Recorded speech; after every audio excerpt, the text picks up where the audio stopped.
Täällä on vähän sääskimyrkkyä, täällä on pikkusen sääskiä.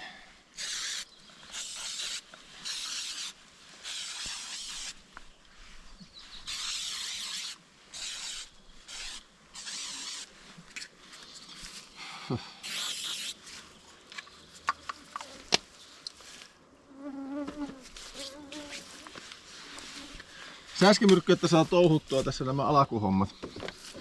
Taimikon hoittu hommiin tultiin tänne naapuripitäjän puolelle. Tehdään vähän varhaisperkaukseksi. Minä tätä vielä laskisin tätä hommaa.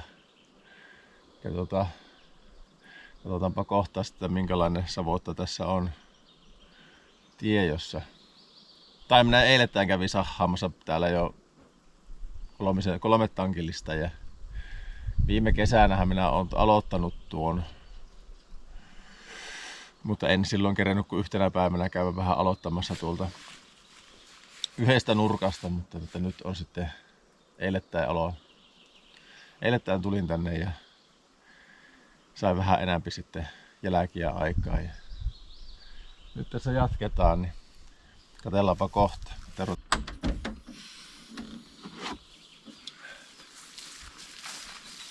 Märäksi vaan meni tuo keli meille. Vettä sateilee ja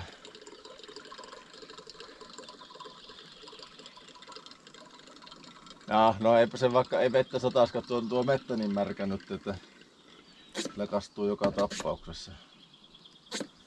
Eilisen päivä satoo vettä.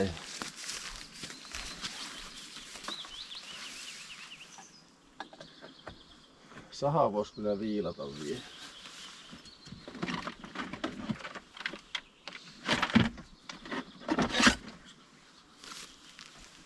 Viilatapa vielä tuo sahaa.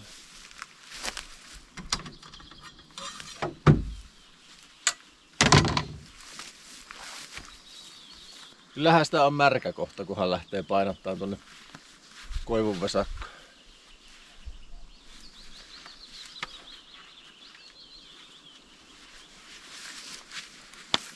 Näpä viilan tuo sahaa, niin katsotaanpa sen jälkeen. No niin, vilkastaanpa tätä savotta, että minkälainen tämä on. Oli eilettäin niin märkä päivä, että ei kerennyt edes yöaikana paita kuivua minulla. Mukava vettä, tämmönen kostia työpaita päälle, mutta ei voi mitään. Märkä se on kohta uudestaan joka tapauksessa, kun täällä koivun vesakossa vihtoopi menee. Joo, että tämmönen savotta. Tämä on tosiaan eilettäin aloitin tämä, tai jatkoin viime kesänä 1 päivän kävin tekemään.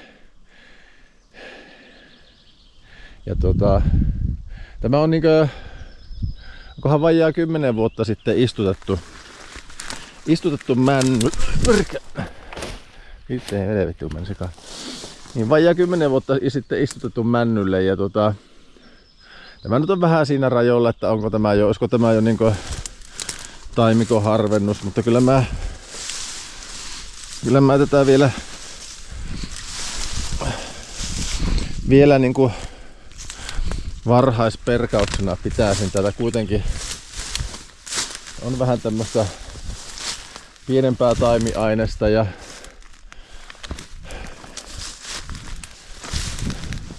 tämmöstä. No tämä jonkun verran on kärsinytkin tuosta tiheydestä tämä jo täällä tämä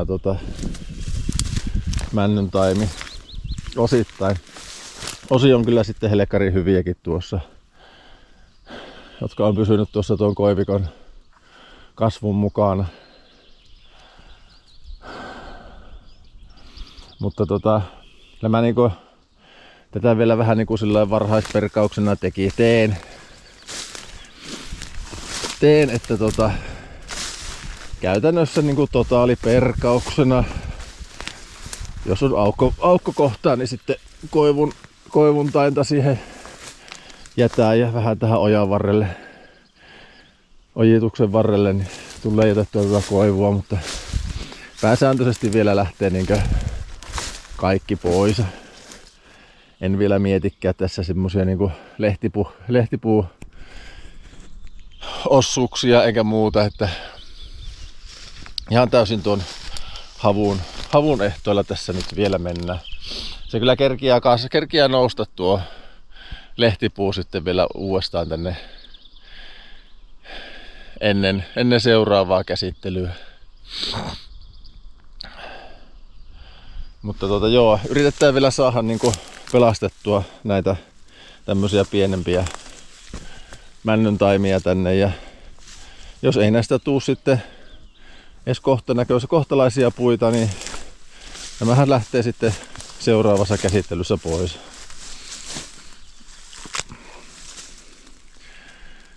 Että semmoista. Tietenkin sitten jos sattuu olla näitä tämmöisiä, esimerkiksi tuossa on istutustaimi, tuo mänty on tuossa selvästi niin kuin pärjännyt hyvin. Tänne on tullut luontaisesti sitten männyntaimi viereen, niin tommosethan nyt lähtee tosta, se on niin lähellä tuota parempaa puuta, että otan sen kuitenkin pois jo tässä perkausvaiheessa. Tämmösiä vieripuita, jotka on selvästi niin kuin pienempiä ja alle jääneitä, niin niitä nyt vähentelee, mutta sitten näitä pienempiä jää tänne sitten välipaikkoihin, että näistähän, jos ei ole ehkä joko ei ole selvinnyt se istutustaimi, tai sitten se istutustaimi on jäänyt niin kuin tänne koivukilpailun alle jäänyt, niin ja jäänyt sinne juromaan, niin noita nyt yritetään vielä pelastaa tänne männikköön, että sais vielä kasvamaan. Koivua tosiaan, niin kuin tuossa on aukkopaikka tullut, niin ei ole männyntainta siinä. Niin tuohon on jäänyt koivu, mutta ehkä vielä jättäisin tuon pienemmän koivun, että tätä isompaa tuohon pitäisi ottaa. Ei vielä, tämä oli katkastu pois. Niin tuo ehkä vähän turha iso tuohon paikkaan, mutta olkoon nyt siinä. Joo. Tämmöstä. Tämä on vähän myöhässä, jos ajattelee niinku varhaisperkauksen ajankohta. Tämä vähän myöhässä, tämä olisi muutama vuosi sitten jo pitänyt tehdä, ja itse asiassa minä sain tämän savotan toissa kesänä, tai tämä on niinku minun tutun taimikko, että tästä nyt ei olla vähän tehty niinku vaihtokauppaa tästä, niin tämä on mulla sitten jäänyt pikkusen tänne niinku oottelemaan aikaa parempaa, että on kerännyt tekemään tätä. Ja niin tämä olisi olisi paras vaikutus ollut, jos olisi tämän ehtinyt tuossa muutama vuosi sitten tekemään. Saattaa jopa olla, että se olisi silloin 3 vuotta sitten, jo 2 vuotta sittenhän se oli, joo. 2 vuotta sitten niin ollut jopa parempi ja helpompi vähän tehdä tätä. Mutta itsehän sitten vaan saa syyttää, että täällä joutuu nyt sitten. Silloin ei millään ehtinyt tekemään tätä. Ja viime kesäkin meni vähän niinku ohitte, että ei silloinkaan ehtinyt tätä niinku edistämään. Joo. Tää on vähän sillain semmoista niinku kaksijakoinen tämä homma, että tämmönen istutustaimikko, niin tämmönenhän pitäisi saada pelastettua. Ja sitten tämmöis niinku ei tuo, vaan tämä maaperä on semmonen, että tämä kasvaa koivua helposti. Mutta sitten taas tämä on vähän niinku semmoista hirvimaita, niin liian pienenä koivua tai ei olisi saanut tehdä, että se olisi saattanut olla, että ne olisi hirvet sitten syönyt nuo männyntaimiset. Siinä on vähän semmoista tasapainottelua aina täällä hirvialueilla näiden varsinkin männiköiden kanssa. Että missä vaiheessa perkaa ja missä vaiheessa tekee taimikonhoitoa. No, taimikonhoitohan on hyvä sitten siinä 5-6 metriä, niin, tai taimikonharvennus siinä 5-6 metrin koossa. Silloin ei enää pääse hirvi siihen syömään. Mutta sitten tämmöiset niinku perkaukset, jos tehdään pienempänä tätä, ja sitten jos on lehtipuuta, niin siinä pikkusen on semmoinen riski, että jos ei lehtipuu tapaa sitä männykkyä, niin se tappaa sitten hirviet. Mutta niiden kanssa pitää vaan täällä elää. Kuuluvat luontoon nekin, niin kuin nämä metsän puutkin.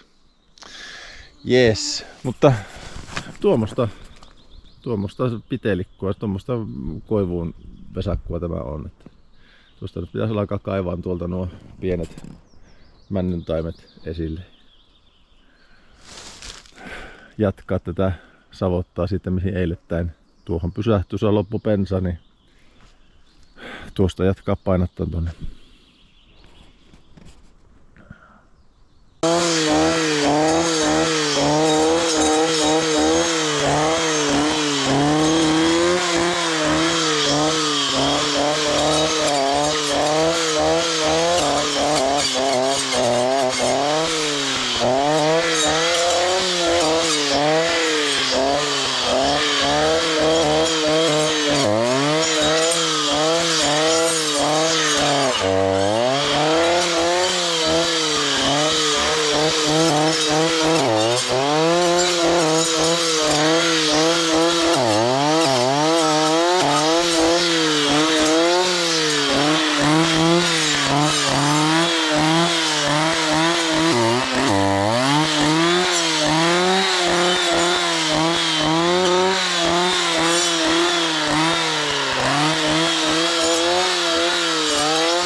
No joo, eiköhän tuo tälle päivää riitä. 3 tankkia, vähän vaan jo.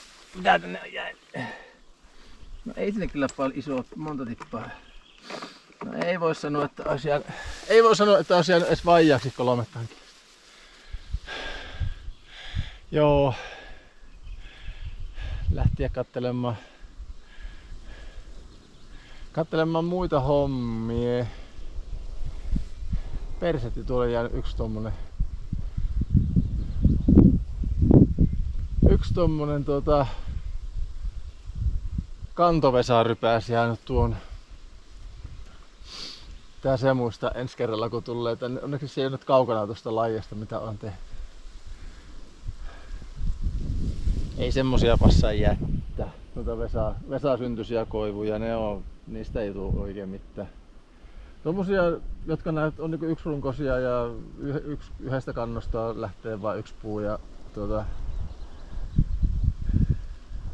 niin on selkeästi tunnistettavissa siemensyntyiseksi koivuksi, niin noita voi jättää, mutta ei noita kantovesoja kannata jättää, ei niistä ei tule mitään. Tai tuleehan niistä kuitupuuta. No ei täällä nyt oikeastaan muuta tule tehdäkään koivusta kuin kuitupuuta. Joo, eipä siinä. Katsotaanpa kohta vähän jälkiä, että mitä saatiin aikaiseksi.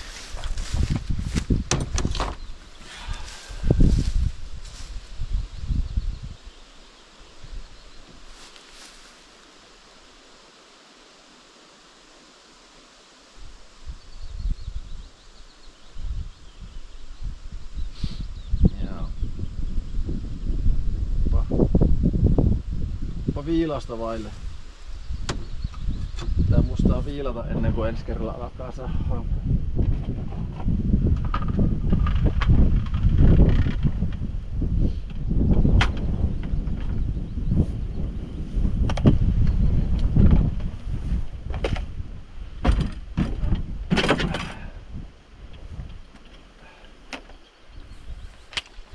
Tässä lähtee vielä pihapuita kaatelemaan. Ois tässä lähiseudulla niin semmosia kohtuu pitkiä mäntyjä. Nyt alkoi tuulemaan vaan niin kovasti tympiä puuskosesti, että ja vähän näyttää sitä tuulee vähän väärästä suunnasta. Ja mahtaa pitää jättää vielä tältä päivältä se homma tekemään. Ei huvittaisi nimittäin kaataa sen talon päälle siinä vieressä. Voi olla, että joutuu vielä. Pitää käydä vilkaisemassa siellä kohteella, että miten se tuuli passaa.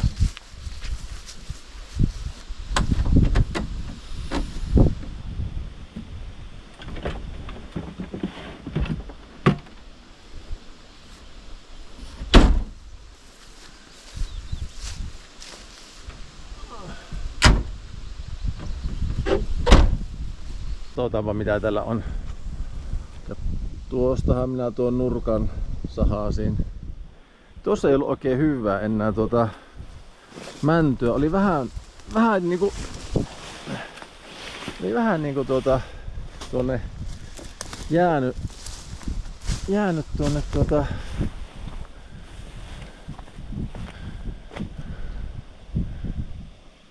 varjostukseen nuo männyt, että tuommoista pientä mäntyä ei ole oikein hyvää ollut tuossa tuo mänty. Piti vähän jättää sitä koivujakin tänne. Ja sitten kun ei ollut oikein, piti vähän turha isoja koivuja jättää. Minun makku, joku muu voi olla eri mieltä, mutta minun makku vähän turha isoja koivuja piti tähänkin jättää. Kun tässä sitten semmosia pienempiä hyviä taimia ollut. Tämmösiä räntylöitä, niin nuo mitä on ollut tuolla koivujen alla ollut, niin tämä kohta vähän. Tuolla on muuten ollut ihan hyvää männyntainta, mutta no eihän se, jos se tuosta oikaisee kasvua tuommoinenkin ja lähtee kasvamaan, oikaisee kasvua, niin eihän se jää kuin tuohon tyveen tuo vika. Pitäisi aina muistaa se, että latvastahan se puu kasvaa, että se ei jos siinä on tyvessä joku vika tämmönenkin vähän mutkainen tässä, niin sehän jää tyveen. Nyt kun se saattu tilaa tuohon, niin ja jos se alkaa sitä hyvin kasvamaan, niin sehän kasvaa sitten suoraan. Niin se on.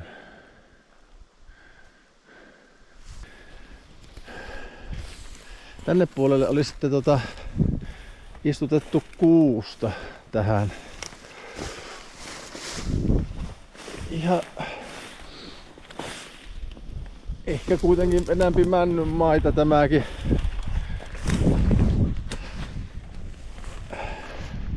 Enämpi niinku pohjalta on varmaan männylle sopivaa kasvupaikkaa, mutta ihan sellaisesti niinku männylle ja hieskoivulle sopivaa kasvupaikkaa. Männyssä hyvät, täällä näitä luontaisesti syntyneitä männyntaimia, niin näissä on tämmösiä 20-30 sentin vuosikasvuja ja kuuset ei ole kuitenkaan istutuksesta, jos se on 17 vuonna istutettu, niin ei ole hirviästi kasvanut, mutta kyllä tänne nyt varmaan tästäkin jonkinlainen mettä tulee. Aika paljon tuolla oli sitten kuolleitakin. No sitten taas tuolla perällä niin sillä on laitettu mäntyä. Että tähän on ollut vähän tämmönen kokeilu ollut tässä, että mitä on pistetty. Mutta on tuolla hyviäkin. On tuolla sitten semmoista 2-metristä tainta niinku. Joo. Ihan mukava raivata tällainen taas, kun ei näitä niin paljon nyt tuu tehtyä kuitenkaan. Niitä perkauksia varsinkaan ei oo. Tämä on kyllä niinku tärkeä työlaji metänomistajien huomioida tämäkin, että kannattaisi perata näitä taimikoita. Minä näen niinku sitä, että mikä järki siinä on, että pistetään tuhansia euroja taimiin ja sitten myöskin sitten, jos ei itse istuta, että tilaa sen metsäpalveluyritykseltä, että ja pistetään siihen istutustyöhön laitetaan rahaa, niin sitten sitä ei niinku pidetä huolta. Tai maanmuokkauskin maksaa. Niin sitten sitä ei pidetä huolta siitä taimikosta, että ja siihen jätetään oma onnensa nojaa ja odotellaan sitä taimikon harvennusta. Pitäisi perata ehdottomasti, että sieltä saisi semmoisen elinvoimaisen, varsinkin rehevimmillä mailla. Ehdottomasti tärkeä työvaihe. Ja tämmöisillä mitkä niinku kasvaa helposti tätä koivuvesakkoa. Tässäkin on ollut koivikkoa vissiin, kun tää on hakattu, niin tai suurelta osalta on ollut koivu, näin ymmärsin. Koivu tässä, niin täällähän on hieskoivulla kovaa juuristo tuolla maassa, niin vesakoivua kasvaa ihan älyttömästi. Sitten vaan joutuu tämmöisestäkin maksamaan. Tämäkin on semmonen, että kyllä tämä varmaan, jos alkaisin hinnoittelemaan tämän, niin kyllä tästä varmaan pitäisi olla 500 hehtaarille laskuttaa ihan tästä perkaamisesta. Ja saati sitten, että se on jättäisi tämän niin tekemättä ja muutaman vuoden päästä rupeaa tekemään taimikonharvennusta tähän, niin äkkiä alkaa hintalappu olleen 1000 eurossa. Ja en ymmärrä niitä metsäpalveluyrittäjiä, jotka tekee 300 eurolla hehtaari läpi kaikki mahdolliset viidakot, niin tehdään samalla hinnalla läpi. Eihän siinä niinku, mä en ymmärrä, että millä ne elää. Tai siis no joo, kyllähän sitä, jos sinä teet 2 aaria päivässä semmoista, no tässä nyt tuli enää, tähän tuli jo varmaan 0,5 hehtaaria päivässä, että kyllä tää niinku, tai nyt 3 tankkiin, että kyllä tää se 4,5-500 euroa varmaan niinku hehtaarihinta tulisi. Mutta sitten kun on semmoisiakin tehnyt, että sitä teet 2-3 aaria päivässä ja niin sitten jos pitäisi vielä